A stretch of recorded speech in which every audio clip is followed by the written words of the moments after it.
মায়াঙৰ এখন চৰকাৰী বিদ্যালয় পৰিষ্কাৰ পৰিচ্ছন্নতাৰ পৰা ছাত্ৰ-ছাত্ৰীৰ ফলাফললৈ আছে বিশেষ নাম। এই চৰকাৰী খণ্ডৰ বিদ্যালয়খনৰ প্ৰশংসনীয় পদক্ষেপক লৈ এতিয়া সমগ্ৰ মৰিগাঁও জিলাতে চলিছে চৰ্চা। এই বিদ্যালয়খন হৈছে মৰিখুটি টোপ নতুন প্ৰাথমিক বিদ্যালয়। মৰিগাঁও জিলাৰ মায়াং প্ৰাথমিক শিক্ষা খণ্ডৰ অন্তৰ্গত পকৰীয়া মৌজাৰ অন্তৰ্গত পাভকাটি দলঙৰ কাষতে অৱস্থিত বিদ্যালয়খন।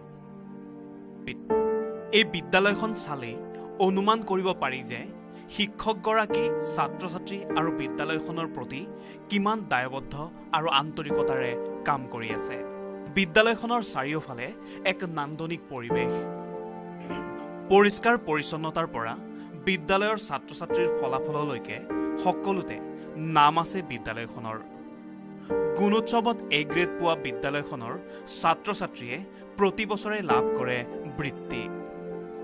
প্ৰতিটো শ্ৰেণীকোঠাত কাৰ্পেট আৰু বাৰাণ্ডাত আছে কণ কণ শিক্ষাৰ্থীসকলে ভৰি মুচিব পৰাকৈ দলিচা। ছাত্ৰ-ছাত্ৰীসকলে বিদ্যালয়ৰ শ্ৰেণীকোঠাৰ চাফ-চিকুণৰ বাবে বাহিৰতে জোতা চেণ্ডেল খুলি প্ৰৱেশ কৰাটো অভ্যাসত পৰিণত হৈছে। 1 জানুৱাৰীৰ পৰা পাঠদান আৰম্ভ হোৱাৰ লগে লগে নামভৰ্তিৰ বাবে হেতা ওপৰা লাগিছে অভিভাৱকসকলৰ। বিদ্যালয়খনৰ মূল গেটৰ পৰা আৰম্ভ কৰি শ্ৰেণীকোঠালৈ আটক ধুনীয়াকৈ সজাই তোলা হৈছে। প্ৰধান শিক্ষক আৰু সহকাৰী শিক্ষক বহা কোঠাটোও অতি সুন্দৰকৈ সজাই ৰাখিছে। ৰান্ধনী ঘৰটো যথেষ্ট পৰিষ্কাৰ আৰু সুন্দৰকৈ ৰাখিছে তেওঁলোকে। এয়া একমাত্ৰ সম্ভৱ হৈ উঠিছে বিদ্যালয়খনৰ প্ৰধান শিক্ষক ছাকিৰ আহমেদৰ বাবে।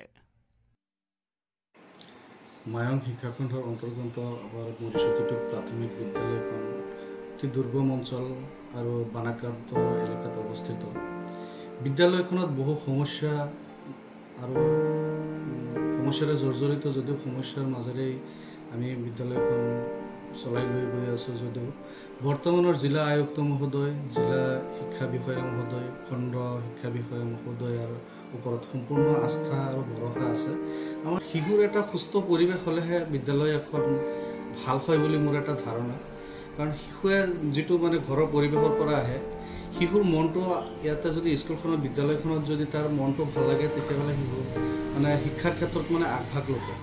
সেইটো ধাৰণাৰে মই বিদ্যালয়ত কিছুমান নতুনত্ব কাম কৰিবলৈ মই সদায় যত্ন কৰোঁ আৰু সদায় যত্ন কৰি থাকিম। আৰু যিখিনি আপোনালোকে দেখা পাইছে যে মই বহুত কৰিছোঁ বুলি তেনেকুৱা কোনো কথা নহয়, এয়া আৰম্ভণি। 2002 চনত স্থাপন কৰা এই বিদ্যালয়খনে প্ৰথমে আছিল এটা EGS কেন্দ্ৰ হিচাপে। ছাত্ৰ-ছাত্ৰী আছিল সেই সময়ত নিচেই কম। এটা গৃহৰ 2টা কোঠাত চলিছিল পাঠদান।